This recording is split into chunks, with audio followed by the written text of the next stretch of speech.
Elektrovojvodina će isključivati potrošače u Novom Sadu, Sremskoj Kamenici, Rumenci, Rimskim Šančevima, Čortanovcima, Beočinu i Veterniku. Novi Sad od 8 do 17 sati Alberta Einsteina, Boška Petrovića, Đerđa Molnara 2 do 12, Rumenački put 53B do 55B, 58, 58A, od 10 do 11 sati Poljoprivredni fakultet, Hemijski fakultet.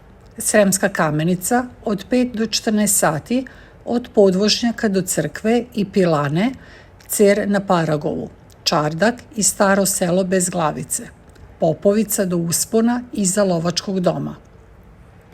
Rumenka od 8:15 do 13:30, Partizanska 73 do 115, 76 do 106, Kosovska, Zmajovina 70, 99, 101, Dositeja Obradovića 98, Cara Lazara 97 do 139, 72 do 102, Rimski Šančevi od 9 do 10:30, Zavod za pšenicu, Agrokop, Intergraf, Bačka put, Zemljoradnička zadruga Novi Sad.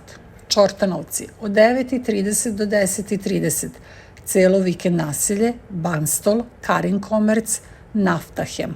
Beočin od 10:30 do 13:30, Dunavska, Metalmatik, Profit, Nježić Produkt. Veternik od 11:30 do 14 sati, Dobre Jovanovića 23 do 33, 28 do 60, Dragoslava Srejovića 83 do 91, Nova.